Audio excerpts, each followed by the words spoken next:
नमस्कार। खबरों के इस बुलेटिन में तुहाडा स्वागत। मैं हाँ तनु। पहला पेश ने चोणवीं खबरां। केंद्र सरकार वालों किसानी नूं कुदरती आफतां तो बचाउण लई शुरू की गई फसल बीमा योजना के 5 वरे मुकम्मल होए। प्रधानमंत्री ने कहा है कि इस योजना नाल नुकसान का दायरा वधन अते जोखम घट होण नाल करोड़ां किसानां नूं लाभ होया है।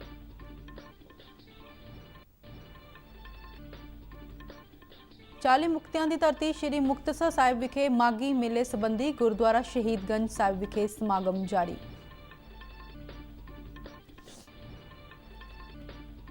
खेती कानून संबंधी सुप्रीम कोर्ट के फैसले की समीक्षा लई पंजाब मंत्रिमंडल की मीटिंग भलके होवेगी।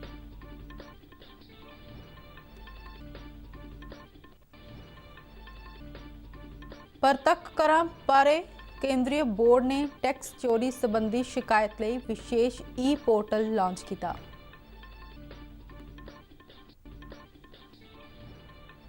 भारत ते बांग्लादेश के सीनियर पुलिस अधिकारियों ने अतवाद खिलाफ एकजुटता ते सहमति जताई।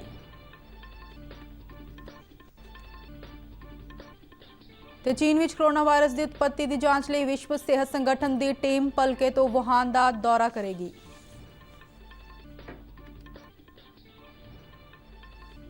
ते हुण खबरां विस्तार नाल।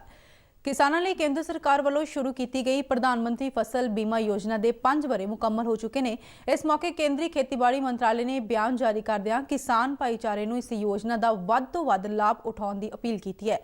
मंत्रालय ने दस्सिआ है कि इस योजना राही हुण तक किसानों नूं बीमे के 90,000 करोड़ रुपए का भुगतान किया जा चुका है। उन्होंने कहा है कि देश के किसानों नूं आत्मनिर्भर बनाउण लई प्रधानमंत्री फसल बीमा योजना की शुरुआत 13 जनवरी 2016 में की गई सी, जिस तहत देश भर के किसानों नूं घट्टो घट्ट प्रीमियम दे फसल बीमे की सहूलत मुहैया करवाई गई है। प्रीमियम की वाधू रकम केंद्र और सूबा सरकारों वालों बराबर अनुपात में अदा की जाती है। प्रधानमंत्री फसल बीमा योजना नूं वलंटियर आधार पर लागू किया गया सी, जिसका बाद में फरवरी 2020 में नवीनीकरण किया गया सी। इस योजना तहत हुण तक 5.5 करोड़ तो वध किसानों वालों अर्जियां दित्तियां जा चुकियां ने, जिन्हां विचों 90,000 करोड़ रुपए के क्लेम पास किए गए हैं। मंत्रालय ने दस्सिआ है कि कोविड-19 महामारी के लॉकडाउन दौरान 70 लाख तो वध किसानों ने इस योजना का लाहा लिया है और 8,741 करोड़ रुपए तो वध की राशि लाभपात्रियों के खात्यां में ट्रांसफर की गई है। इस स्कीम तहत किसान 72 घंटिया के अंदर अपने फसली नुकसान बारे जानकारी फसल बीमा ऐप CSC सेंटर जां नेड़े के खेती अधिकारी नाल सांझी करके बीमे का लाभ उठा सकते हैं। प्रधानमंत्री नरेंद्र मोदी ने कहा है कि देश के अन्नदाते नूं कुदरत की करोपी तो सुरक्षा प्रदान करने वाली PM फसल बीमा योजना के 5 साल मुकम्मल हो गए हैं। प्रधानमंत्री ने ट्वीट करदे कहा है कि इस स्कीम तहत नुकसान का दायरा वधन और जोखम घट होने नाल करोड़ां किसानों नूं लाभ होया है। प्रधानमंत्री ने इस मौके पर सारे ही लाभपात्री किसानों नूं बधाई दी। उन्होंने कहा है कि इस योजना संबंधी सारियां जानकारियां नमो ऐप से साझियां कीतियां गईयां ने। ट्वीट राही प्रधानमंत्री ने दस्सिआ है कि फसल बीमा योजना तहत औसतन रकबा 382 लाख हैक्टेयर तो वध के 524 लाख हैक्टेयर होया है। उत्तरी भारत समेत देश भर में लोहड़ी का त्यौहार अज भरपूर उत्साह नाल मनाया जा रहा है। पंजाब में अज के दिन विशेष तौर पर धीआं की लोहड़ी मनाई जाती है। इस त्यौहार मौके लोग घरों में भुग्गा बाल के मूंगफली रियोड़ियां और मिठाइयां वंडते हैं। भुग्गे में तिल सुट के ईश्वर आउण और दलीदर जाण की कामना की जाती है। राष्ट्रपति रामनाथ कोविंद ने लोहड़ी, मकर संक्रांति और पोंगल के त्यौहार दी देशवासियों को बधाई दी ने। राष्ट्रपति ने बधाई स्नेह विच कहा है कि मेरी कामना है कि इन्हां त्यौहारां दे राही साडे समाज विच प्रेम, सद्भावना अते सुहिरदता दी सांझ मजबूत होवे अते देश तरक्की ते खुशहाली वल वधे। उपराष्ट्रपति M वेंकैया नायडू ने बधाई दिंदे कहा है कि यह त्यौहार सारे ही दे जीवन विच नवीं उम्मीद अते रिश्तिਆਂ विच निग अते घरां विच खुशहाली लियावे। 40 मुक्तियां की धरती श्री मुक्तसर साहिब विखे माघी मेले संबंधी गुरुद्वारा शहीदगंज साहिब विखे धार्मिक समागम शुरू हो गए हैं। 40 मुक्तियां की याद विच 15 जनवरी नूं गुरुद्वारा टुट्टी गंढी साहिब तो नगर कीर्तन सजाया जाएगा। बीते दिन गुरुद्वारा शहीदगंज साहिब विखे आरंभ किए गए अखंड पाठ साहिब के भलके भोग पाए जाएंगे, जिस उपरंत कीर्तन दरबार सजाया जाएगा। इस दौरान भाई महा सिंह दीवान हॉल विखे धार्मिक दीवान सजाए जाएंगे और गुरुद्वारा तंबू साहिब विखे गुरमत समागम होंगे। निहंग सिंह दलों वालों भलके महला कढ़िया जाएगा। खेती कानूनां संबंधी सुप्रीम कोर्ट वालों दिते गए फैसले की समीक्षा लिए पंजाब मंत्रिमंडल की मीटिंग भलके सद्दी गई है। मुख्यमंत्री कैप्टन अमरिंदर सिंह सर्व उच्च अदालत के अंतरिम हुक्मां ते मंत्रिमंडल की मीटिंग विच विचार चर्चा करनगे।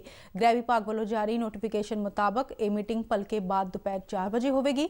मुख्यमंत्री दे मीडिया सलाहकार रवीन ठुकराल ने दस्सिया कि पंजाब के एडवोकेट जनरल अतुल नंदा नूं तुरंत सुप्रीम कोर्ट के हुक्मां की कॉपी हासिल करने की हदायत की गई है और नाल ही कानूनी पक्ष तो समूचे फैसले की पड़चोल करने लई कहा गया है। बल्कि होने वाली इस मीटिंग में अदालत के इस फैसले के प्रभावों ते कानूनी पहलुओं ते चर्चा की जाएगी।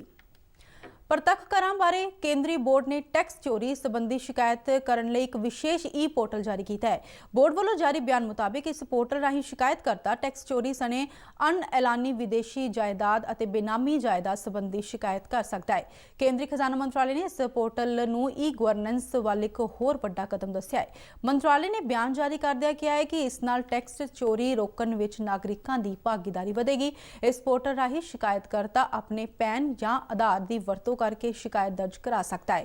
पैन और आधार की OTP राही प्रमाणिकता तो बाद शिकायत नूं एक खास नंबर अलाट किया जाएगा जो शिकायतकर्ता नूं भी मुहैया करवाया जाएगा। इस शिकायत नंबर के नाल शिकायतकर्ता कार्रवाई की असल स्थिति नूं जान सकेगा।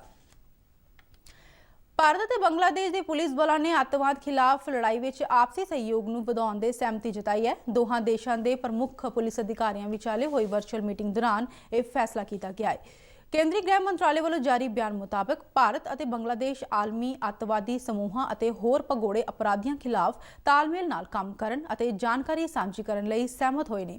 इस मकसद लई दोहां देशों वालों कुछ महत्वपूर्ण बिंदुओं की पहचान की गई है जिस तहत कामकाज विच सहयोग की प्रणाली विकसित की जाएगी। मंत्रालय ने कहा है कि इन्हां बिंदुओं की पहचान नाल सुरक्षा और अतवाद दीआं उभर रही चुनौतियों के हल और उन्हां नाल सफलतापूर्वक नजिठण विच सहायता मिलेगी। इस तों इलावा मीटिंग दौरान पुलिस अधिकारियों वालों सरहद पार अपराधां जिन्हां विच नशियां दी तस्करी, जाली नोटां दा गैर कानूनी कारोबार, असले और गोली सिक्के की समगलिंग समेत मनुखी तस्करी के मुद्दों ते भी गलबात की गई। भविख दीआं सारियां सुरक्षा चुनौतियां नाल नजिठण लई आपसी सहयोग नूं मजबूत करन दे भरोसे नाल इस दुवल्ली मीटिंग की समाप्ति हुई। पंजाब स्कूल सिक्ख्या बोर्ड ने 10वीं ते 12वीं जमात ਦੀਆਂ सालाना ਪ੍ਰੀਖਿਆਵਾਂ ਦਾ ਸ਼ੈਡਿਊਲ ਜਾਰੀ ਕਰ ਦਿੱਤਾ ਹੈ। बोर्ड ਵੱਲੋਂ ਸ਼ੈਡਿਊਲ ਮੁਤਾਬਕ 12वीं जमात ਦੀਆਂ ਪ੍ਰੀਖਿਆਵਾਂ 22 ਮਾਰਚ ਤੋਂ ਸ਼ੁਰੂ ਹੋਣਗੀਆਂ ਤੇ 27 ਅਪ੍ਰੈਲ ਤੱਕ ਕਰਵਾਈਆਂ ਜਾਣਗੀਆਂ। 10वीं जमात के सालाना इम्तिहान 9 अप्रैल तो 1 मई तक होंगे। बोर्ड वालों जारी बयान मुताबिक इन्हां ਪ੍ਰੀਖਿਆਵਾਂ ਵਿੱਚ तकरीबन 6.25 ਲੱਖ विद्यार्थी बैठणगे। उन्होंने कहा कि कोरोना महामारी और होर संभावित चुनौतियों को ध्यान में रखदे बोर्ड वालों सारे पुख्ता बंदोबस्त किए जा रहे हैं। बोर्ड ने दस्सिया है कि पिछले साल इन्हां ਪ੍ਰੀਖਿਆਵਾਂ ਲਈ तकरीबन 2600 केंद्र बनाए गए सन जबकि इस बार कोरोना की दूजी लहर को ध्यान में रखदिआं कुछ वाधू ਪ੍ਰੀਖਿਆ केंद्र बनाए जाएंगे। बोर्ड ने दस्सिया है कि ਪ੍ਰੀਖਿਆ केंद्र केवल CCTV नाल लैस कमरिਆਂ ਵਿੱਚ ही बनाए जाएंगे।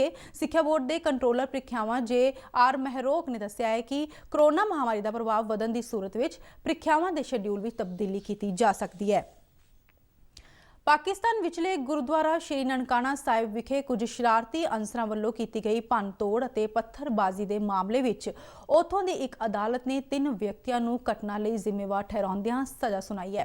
अदालत वल्लों मामले के मुख दोषी इमरान चिश्ती नूं 2 साल की सज़ा और 10,000 पाकिस्तानी रुपए का जुर्माना लाया है ते नाल ही 2 होर दोषियां मुहम्मद सलमान और मुहम्मद अहमद नूं 6-6 महीने कैद की सज़ा सुनाई है।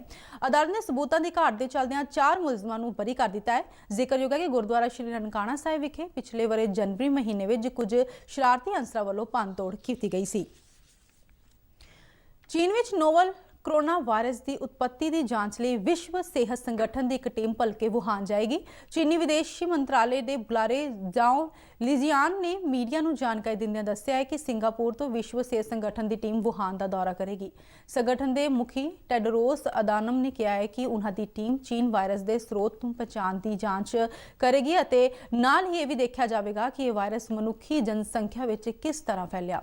इस तो पहला चीन वालों विश्व सेहत संगठन के 2 अधिकारियों ਨੂੰ देश ਵਿੱਚ दाखले तो इनकार कर दिता सी जिसनों संगठन ने मंदभागा करार दिता सी।